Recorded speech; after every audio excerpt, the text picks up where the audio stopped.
relationship and how the Ukrainian war has affected these relationships. But the war has put China in quite a difficult situation. It's raised questions about its own position on Taiwan, since Russia has really challenged the concept of sovereignty, which is at the heart of China's claim on Taiwan.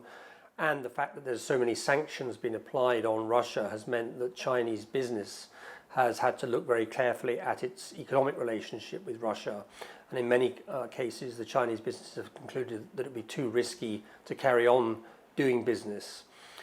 So overall, I think the situation has become more difficult in a sense to navigate that relationship, but both countries have made the decision that this is a core partnership that they want to retain and carry on, and so they continue to signal to the rest of the world that this is at the heart of their broader relationship. Strategic partnership that exists within the NATO countries.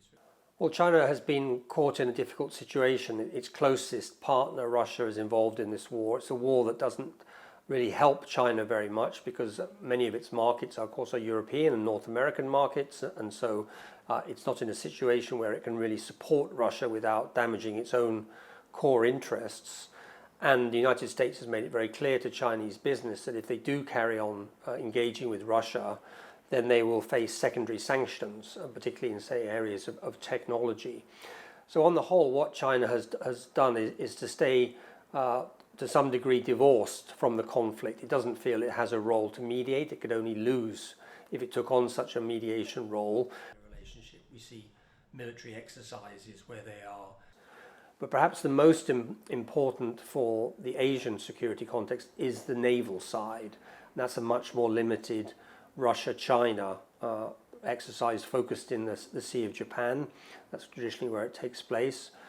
And this builds on a Russia-China relationship that's seen them sending joint naval operations into the Pacific over the last couple of years, also joint air patrols.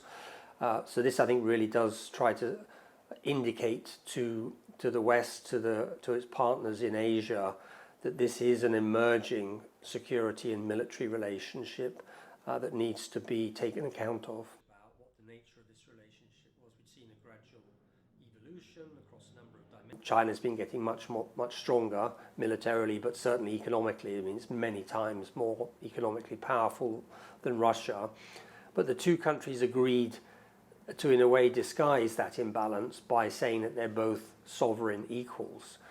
But with Russia becoming weaker as a result of the Ukraine war, it's become more reliant on China. It now has only one of two markets to sell some of its goods, particularly its energy products, so it has to sell those to China. So actually coming out of the Ukraine war, I think we're going to see that Russia is much more of a junior partner to China. China is clearly going to be setting the agenda more and more. It may be actually demanding more of Russia. Fully integrated